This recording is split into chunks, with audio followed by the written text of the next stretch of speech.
it was simple math. Like, go ahead and start this company, get some customers and build it.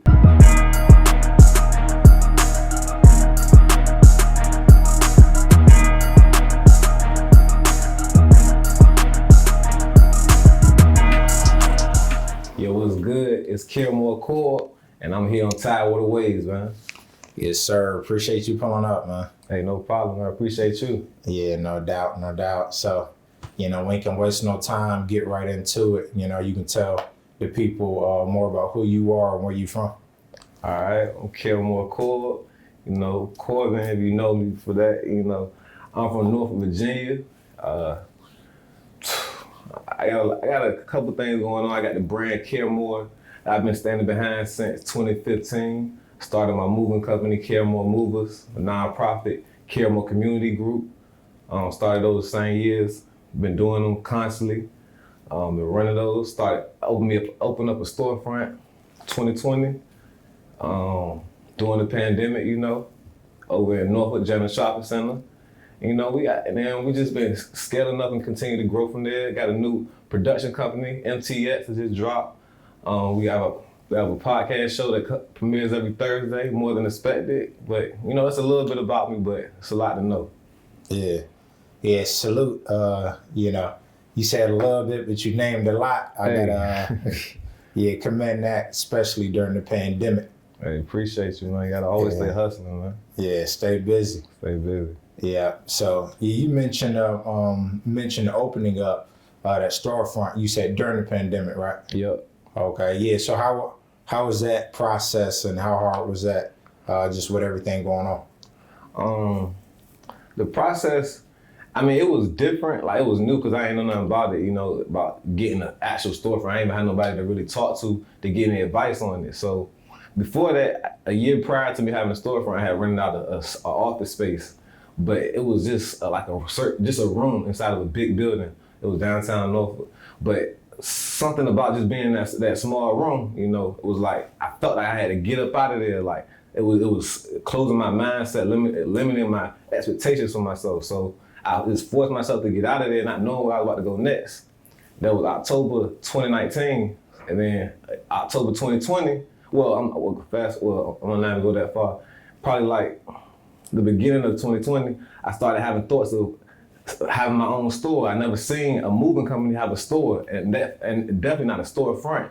Like, they just had warehouses somewhere in the back, somewhere you can't find or see. So I wanted to be the stand out. You see us like you see McDonald's or whatever, and be a franchise just like that in multiple states and everything.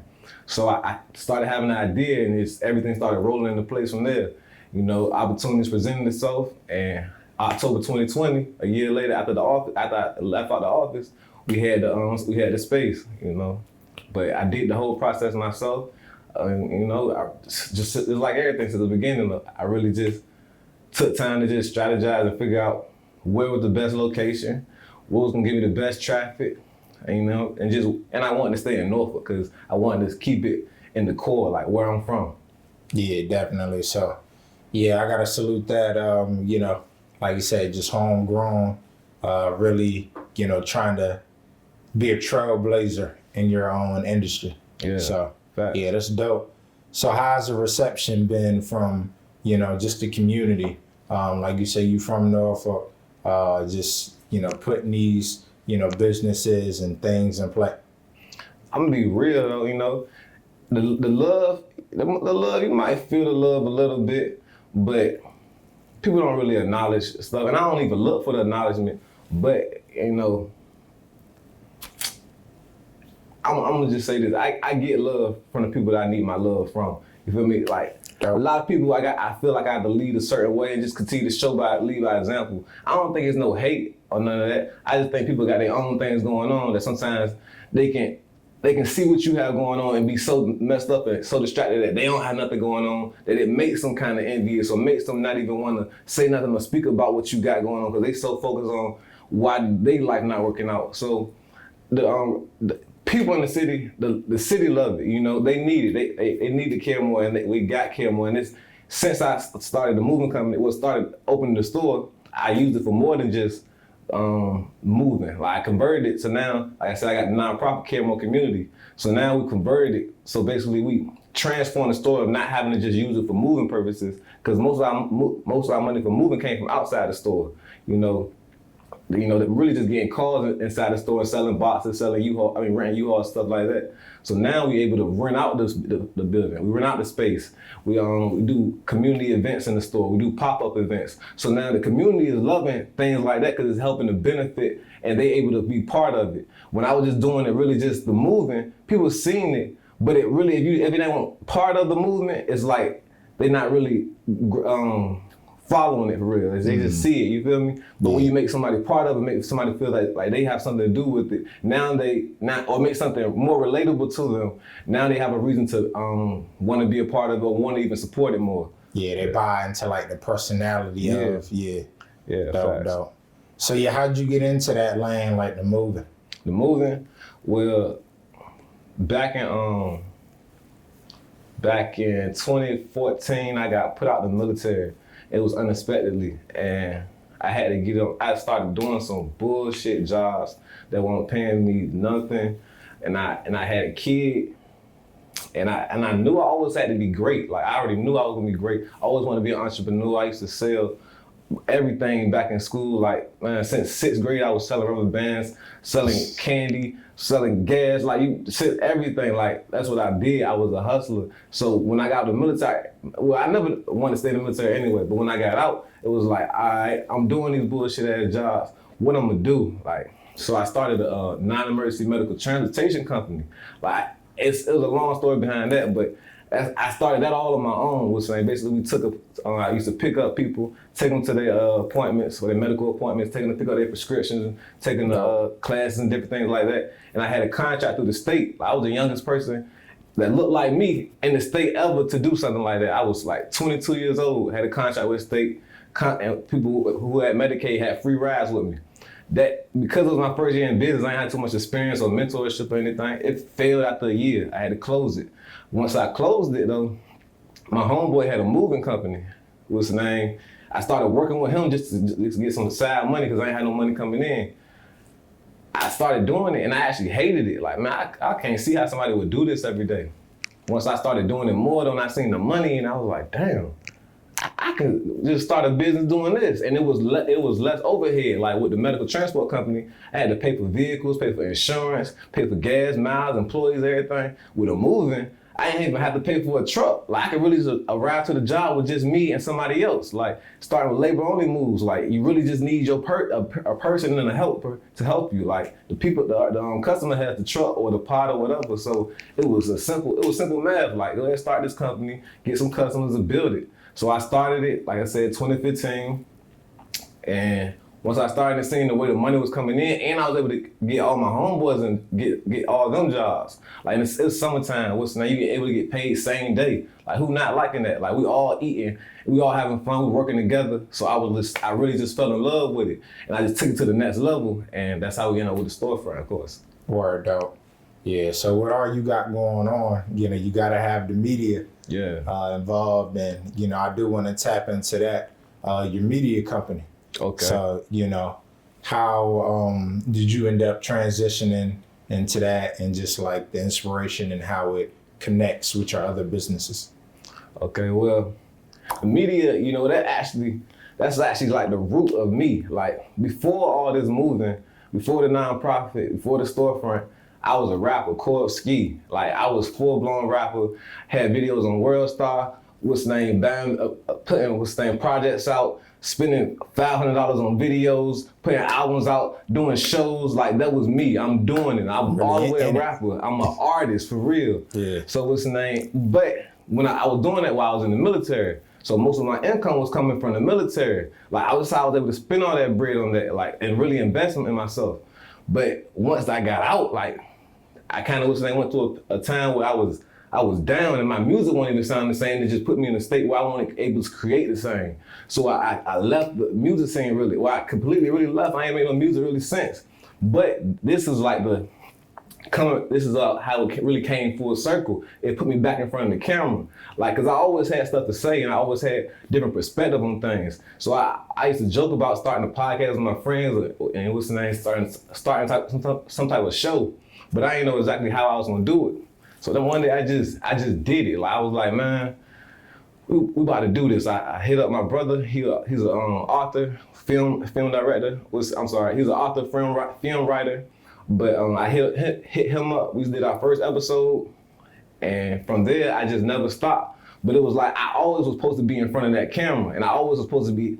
My word was always supposed to be heard. I just had to say it a different way. Like my rhymes, I was still speaking prolific shit in my rhymes. Like I was still manifesting my life in my rhymes back then, but I ain't know how to really move a business, and it wasn't just time. The timing wasn't right. So God brought everything back around full circle. So now I'm back in front of the camera, but I'm not just the artist no more. Now I'm the executive producer.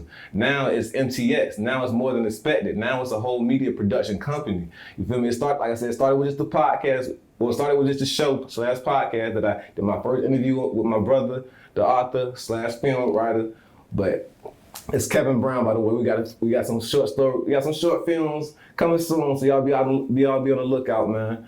But we did that first episode, and from there it was like I didn't know where it was gonna take me, but I knew this was the right path. I was like, man, this just feel right being back in front of this camera, like just being able to speak, talk, interact with some of these different artists, these other creators and everything.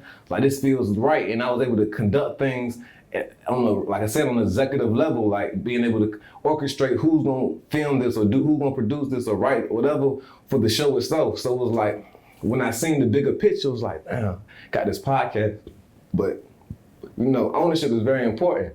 So it was like, where am I gonna put this podcast at? Shit, I wanna put it on my own channel. Shit, how am I gonna do it? Shit, I gotta produce it my own self.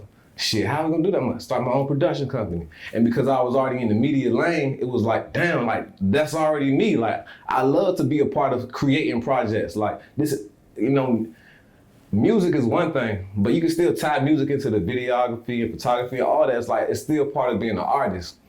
So I just felt like this was just, like I said before, just everything coming back full circle. MTX is here. Yeah, dope.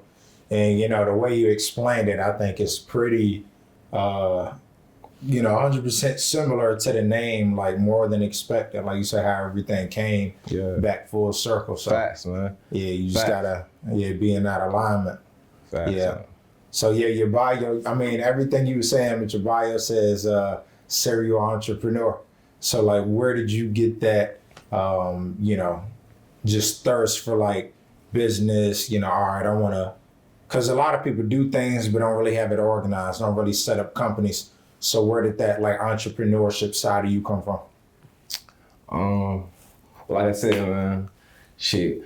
For back when I was in high school, man, I used to sell drugs. Well, just gas, not even no big shit. I used to sell weed, and I loved it though. Like and not even on the fact that it was illegal, but just the business part of it. Like how I could cop me this exotic and cop some mid and mix it and be able to sell it for this amount, cop a larger amount and sell it for half. Like it was just, I loved it though. Like even I'll be in school thinking of how I could do it differently. Like I could get special bags to advertise or not advertise, but to make my shit look differently. Or maybe I can get the like I said, mix the exotic with the mid so it hit a little differently. Or maybe I can get some freebie. Or maybe I'm gonna measure my job. Like I really was diagnosing it then though. So but it was illegal, so I couldn't continue, and then I ended up going to the military. So all that stopped. But when I got put out, it was already still in me though. Like so like I said, I always had dreams of being big. So even when I started the moving company, it was like, I knew that was cool, but I knew that wasn't even it. Like that wasn't the final business. That wasn't like, this is what I'm gonna do forever. Like, nah, I don't like being really attached to nothing forever. Like I like to be flexible, live free, really, a free spirit. So when I started the movie company, like I said, I started that nonprofit like a couple months later just because I wanted to give back. And that was just like the second business. And I didn't even realize it was a business really until later. I was just doing that just off the fact that I felt like I had to give back because I was able to make money and be successful. So once I had both of them running,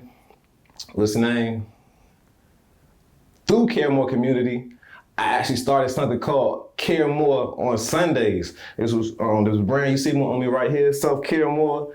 You know, it's actually a project based about meditation and self-care. Well, self-care through meditation. So with Care More on Sundays, we do an event every first and third Sunday. It's at my store. We actually about to go on a tour though, so it's gonna be at my store for the next couple of weeks. But it's at my store every first and third Sunday, and it's 3 hours of pop-up shop, self-care vendors only, 1 hour of guided meditation. That's something that I ran into through my journey that I like how it made me feel. So I wanted to get that perspective to my culture, But that's, like I said, that's another business that was created through the nonprofit though, But I'm always having ideas of different ways to continue to grow. Once I do one thing, once it's completed, my mind's on the future already. Or once I'm already there, before I'm even finished with it, my mind's on the future already. So it's like, that's why I knew I was gonna be a serial entrepreneur. I never wanted to say an entrepreneur was like, nah, I'm gonna do multiple things. I'm gonna have my hands in multiple pots, because I knew I was great. Like, I wasn't just a regular person to just do one regular thing. Like, I'm not just a moving company owner. Nah, that's why you look on the bio, it say serial entrepreneur philanthropist. Like, that's me. Like, I'm me. But it's not just gonna be basic with me. Nothing's gonna be basic. Yeah, so everything got to the next level. Everything gotta go to the next level. Yeah. Always. Yeah, dope. So, I'm glad you brought up like the self-care on Sundays, self-care more, just the meditation, mental health factor. So like, how important is the mental health to you? And like you mentioned, you're pulling from your own experience. Yeah. So, man, mental health is a big thing. I'm not gonna say I'm an advocate and I'm very serious and I'm trying to tell people to be very aware of their mental health, but I'm just saying be aware of yourself. A lot of times growing up, we don't even know ourselves at all. We don't know what we like, we don't know how to really think, we don't know how to really move. We influenced by everything, the media that's put in front of us, from the things we watch on TV, the things we see in the newspaper, things we read at school, them textbooks that's wrong, the food that they give us, the music they give to us. So it's like, we have all these different influences that's influenced us to think on how they think we should move or who we think we should be. So we never actually know who we are at all. And we have these certain emotions. We don't even know why we feel these certain ways. So it was like, during my journey, I was going through a lot, just being alone. Like I said, doing all these businesses, things can get stressful sometimes, and I got children as well. So it's like balancing all that and trying to be a man in this world. You got to risk, it can sometimes break you. But what's the name? If you're a strong man, you sit and you can kind of self-evaluate yourself. And everybody has it in them, but it just takes a lot to be to really self-evaluate yourself and then execute on those things. Like, because what's wrong, but to really try to take time to fix those issues or make yourself better is a big step though. So I think I was introduced to meditation. I don't even know how I was introduced to it, but I looked on YouTube one day. One early morning, I woke up like 4 o'clock in the morning, and I went up there looking up meditation, like just seeing what it was, and it was just saying be aware, like just being aware of yourself, being aware of your surroundings, everything going on. And I started doing it then, that was probably like 2019. And I ain't do it every day, I ain't do it every week, I ain't even do it every month. Like, I can't tell you how often I did it, but I do know I seen benefits from it. Like I said, I got kids, all girls, so sometimes they would run me a little crazy sometimes, but like I knew I had to try to stay sane, like really though. So during times with them, I'll be practicing meditation, because it's not just you sitting on the ground, you humming whatever. Like, it's not just that. You can have meditation while you driving though. It's just, like I said, it's being aware of yourself and how you feel and how you gonna act on it. Because we all have feelings, but we don't gotta live in those moments. So you feel me? But it's like a wave. Like, you gonna have these high points, low points, but you gotta know how to just keep flowing with shit. So with the meditation, I started to do a little bit more. Then my friend introduced me to a class at a spot called the Alkebalon House in Portsmouth, Virginia. They had an event called, a guided meditation event. I went over there. Guided meditation was just meditation with other people while someone's leading you or instructing you how to meditate, basically, or what to do at that moment. And it was like a cool vibe, like something I had never felt before. Like it was like welcoming my spirit. As soon as I walked in there, I couldn't even see nothing, but I couldn't see it, but I could feel the good energy in there. Dope. So after that day, I was like, man, I gotta take that back to Norfolk. I gotta take that back to the town and put my people on. Like, this gonna be to help some people though. Like this is helping healing me. So I know these people growing up like me, that's gonna help heal them too. And if I'm healing myself and they healing themselves, it's gonna make for a better tomorrow though. And you know, that's what it's about. So it's like I said, I just put it in action. I decided how I could get that to my building. I spoke to the meditation specialist, the meditation guider who was at the Alkebalan House, Shawana Ward. And now she has been a constant guider at our events. She was at all our events, you know. She's a big part of our Care More on Sundays. But I contacted her. She helped me on getting the event together on the meditation side and other parts. And I contacted vendors. I knew what type of vendors I was looking for, and I didn't even charge them the first time because I just wanted it to be free. Like, the event itself is free. For real, you can come in, get any of the, I mean, of course you got to buy the products, but you come in, shop for free, meditation for free. I just incorporated something at our last event called Ganja Hour. So it's an hour before our meditation.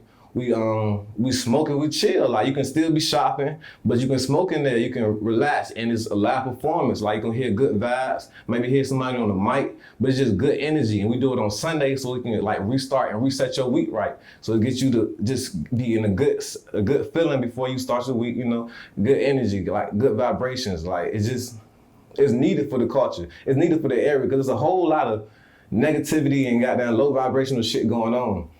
But it's like you gotta have some type of balance to it. That's gonna go on regardless. And I ain't trying to stop that or stop somebody from being who they are. I'm just trying to incorporate something different or something add to who you are. That's it. You know, I'm still me. I'm still Korski. I'm still Korb, whoever you know me as, but I'm Care More Korb as well now because I've grown. Like, I added to my tool belt. Like, I add different things to make me stronger in life though. And that's why I wanted to be able to equip my people with things to make them stronger and know who they are. The real gods out here, like, really move how we supposed to move and move as a collective powerfully, really. Yeah, definitely. So, you know, I gotta salute you again because, you know, that's something that I always try to bring up when it's relevant in these interviews.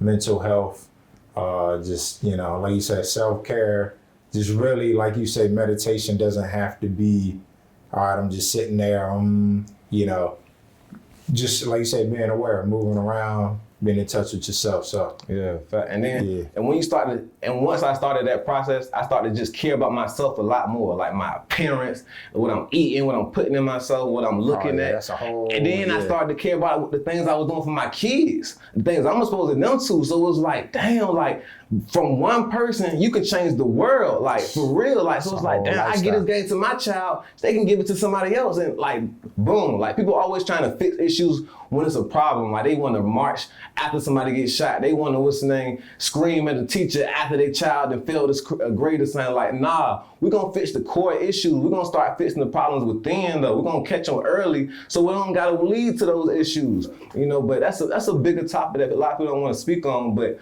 I know the importance of self-care and I'm gonna keep pushing it because, you know, that's why I'm here today. That's why I made it this far. That's why I'm gonna keep going farther. Yeah, definitely. And then that also relates to something you brought up, ownership. So just taking ownership of yourself. So a lot of times you hear that word, it's like art, material things, money. But like what you're saying is true ownership, just taking, you know, your energy, your attention and really owning that and, you know, moving forward and, like you say, growth.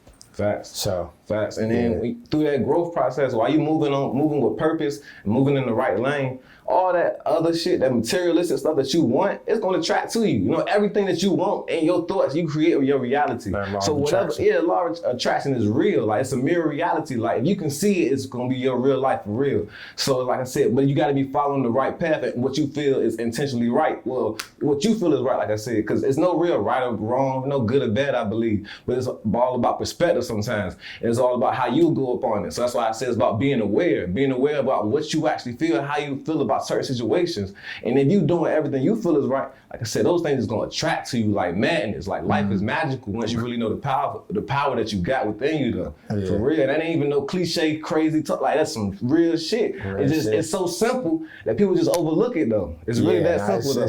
It really is that simple. Like I'm sure you're familiar with The Secret. Yeah, facts. They got a few books like The Magic and stuff, but that shit is, it's like you kind of can overlook it, but when you get into it, it's like, nah, ain't no way that really just manifested that way. But I mean, it's a lot of times, like you say, people are too consumed with other things. You really got to quiet your mind and man. But they do all that on purpose though, you know, because they don't want us to know that power though, because they went out of power, we knew our power. Yeah, it's took me to imagine like just everyone on that. I mean, and I couldn't even imagine that. Hey, we'll be doing shit like building pyramids, you know? Exactly. Doing shit like what we've been doing, you know? Damn right, just some supernatural some shit you can't even imagine right now because they done limit our imagination. Hey, you know, but hey, we know what's possible. Yeah, dope. So another thing, talking about a lot about you, I do want to get into like people you may follow. So like, well, who or what you tap into. So like, what are your inspirations or who? I would say my biggest inspiration, for real, is just life itself. You feel me? Like I learn from life itself. You know, I do listen to podcasts here. I read books, audio books. E.T., Eric Thomas, the hip hop preacher, like he was a big person in doing my journey. I used to listen to him online and everything. My brother, he played a big role in who I became. My community, my environment played a big role in who I became though, But that, like I said, there was life lessons I had to learn within it, but I just had to see the lessons within it though. So once I realized that, it was life that was the teacher the whole time, I really don't listen to I listen to other people for advice, but I don't really seek, I'm not even gonna say that, I seek knowledge, but I don't really seek advice. I take advice, I listen to everybody, I know I can learn something from anybody, but I just notice now though, it's just, like I said, there's no real good or bad, there's no real right or wrong. This life is really just for you to live it how you feel you want to live it and to the best way you want to live it. So I just learned through my life lessons and just live purposely through myself, like what I feel is best for me, Yeah, definitely. So yeah, but going back though, Malcolm X, he a big influence too. Like I just read his book, like that motivated me on a different level when I read his book, seeing how he commanded the room and just command who he was though. Like, but I wouldn't say I want to be like him. But there's a lot of people I look up. Well, I ain't gonna say look up to, but admire or like how they move. Like shit, Young Dolph, he was somebody I look up to or like how they move though. Like, so it's a lot of people in different lanes though. Yeah, dope. So, what type of music are you conscious about what you're receiving now? Because I know you say you did music, but like lyrics and just the vibration, or you just kind of tune into whatever catches your ear? No, I'm definitely more in tune to it now, so I can't just listen to shit the same like I used to. But like I said, it's still part of me, so I don't try to lose my core, But I do incorporate more now, though. I just started listening to a little bit more reggae music, more upbeat music. It's just sometimes I don't even gotta understand what's going on. I just feel the vibrations and feel the energy to know that I like it. Like as long as it make me feel good, because most time, even with some of the tracks, when it comes to some of the hip hop, like you don't know what some people really talking about sometimes, or even what's the name, what they even saying sometimes. But if the beat is really good, that's what you vibing with. I just have learned that those certain beats and with certain tones and certain words are what's the name, actual spells and actually can do things sometimes if you listen to them saying too much. But I mean, I believe it's balance with everything has balance though, Mm-hmm. So like I said, I don't lose my core. I still do it, but I just balance it out with other things to incorporate as well to keep me well balanced. Yeah, dope. So it's really like if you catch your ear and then you kind of can choose to listen to it or tune into it beyond that. Yeah. It might depend on the type of mood I'm in, what part of the day it is. If it's morning time, if it's nighttime, like I ain't not listening to nobody talking about killing nobody at night, while I'm riding home. Or or early in the morning I might be on some hype beat. What's the name? Who's the God damn.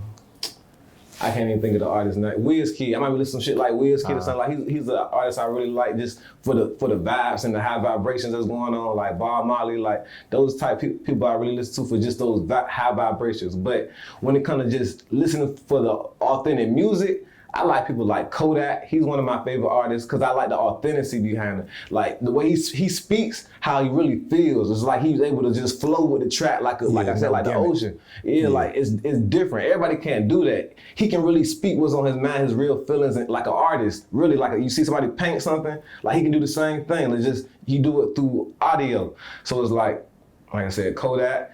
My man, Young Dolph. I mean, but you know, he gone. RP my man Dolph. Who else? Shit. I listen niggas who get money, like Young Money Young from out here, like shit, goddamn, who else? No bullshit. I like some getting money music though. Payroll Giovanni, you know, from goddamn Detroit. If you know anything about Dope Boys Cash Out, you know, I like some getting money music. I like some feel good music, and sometimes just like that goddamn gangster shit. You feel me? Mm-hmm. But I don't know. I just love music though, so it's all about the mood I'm in sometimes though. Word out. So, yeah, you know, with all the you know, brands, business, even if you may end up getting back into music, I don't even want to put like a time on it, like 5-10 years, but like, where do you see yourself, like, I guess, like in the future? You know, where are you trying to take all this? Well, I really see MTS as being the future. Like I said, it's a production company, but you can look at it as something like Netflix. We're gonna have multiple shows, multiple categories of different type films going on as well. Like I said, working with different directors, working with different screenwriters. So the same way how you could probably see a record label growing. Like I said, how I was already in the music industry, I just changed it from being a record label to now a video production company. So we're gonna really just take over. That's just what it's gonna be. It's an MTS movement. I want people to be part of it. Like it's not even just about me.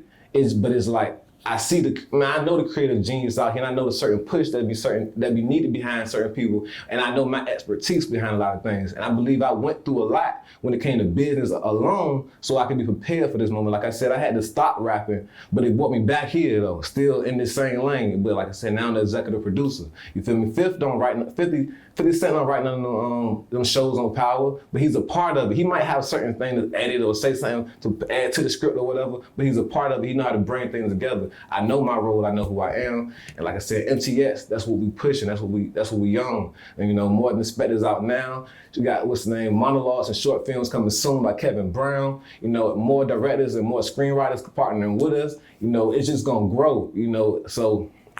And it's gonna be international. Like that's gonna really be international. And I say that because, like I said, I was already in music. That's my passion. And you know, the way you really exceed in this life, like I said, is just following your purpose. I believe I've already been following my purpose, and it's led me back on this path. And because it's so much of a passion, it's so many creative ideas that's going on constantly. Mm-hmm. And because I already told you, I know my thoughts, I create my reality, I already see it coming. I see what's here for me already. I'm just so excited to just do it, really. Like, damn, I really was put back in this position. Like I said, when I started a movie company, I knew that wasn't the end all. When I went in the military, I told them first day, like, I'm not doing this 20 years. Like, I knew from day one, I was gonna be successful as hell in my standards. Like not just, you know, about finances, but finances is part of this success in this life because you need, it's a tool to be able to use in this life though. So, you know, I knew I was gonna be great and I'm still working every day to do everything possibly to make sure everything I dreamed of becomes reality. Like ain't no point of waiting or being hesitant anymore. It's straight up, go get everything you want. Like it's MTS, like I said, that's the passion project with so many creative ideas and it got money behind it now. The military stopped me last time, you feel me? But now I got my own money. I don't need nobody money, you feel me? I got my movement company money. Like I know what I'm doing now. I got experience with the business. I ran all these shits myself. So it's like, the time is now. I know my power. I see how I got here. I see it, and I'm about to give other people their power too. So when I give them their power, and we come together as a collective, nobody gonna stop this shit. Yeah, they can't stop this shit. Yeah. They can't stop this shit, man. They can't stop it. It's MTX, it's Caremore, man. It's unbelievable. This shit colossal. I'm trying to tell you, you better get with the wave now if you ain't with it already. Get with the wave, yeah, 100%. So how can people like reach out, collaborate, connect with you? You know, you can find me on Instagram, Facebook, Caremore Korb, YouTube as well, you know, Caremore Korb, Caremore Movers, Boxers and More, Caremore Community, or Caremore_community, you know, Caremore on Sundays, or MT_expected. That's expected with no E in the beginning, just XPECTED. Yeah, you feel me? MT expected, yeah, y'all feel me? Yeah, follow us MTX though. But follow us on the ground, Facebook, and subscribe to us on YouTube as well, man. Well, yeah, dope, man. I appreciate you pulling up. It's a lot more that we can get into, but you know, we definitely had to have a follow-up, you know what I'm saying? Just really dive in. So, you know, appreciate you pulling up. We got self-care more, Caremore on Sundays, MT expected, everything. So Everything, man. Yeah, keep going. And we definitely can have some collaborative stuff coming. Yeah, definitely, Yeah, man. got to. Yeah. It's Caremore Korb. We here on Tide with the Waves. It's a great episode, feeling good, looking good. Everything's good, MTX. We out, baby. Yes, sir. Caremore Korb, we out.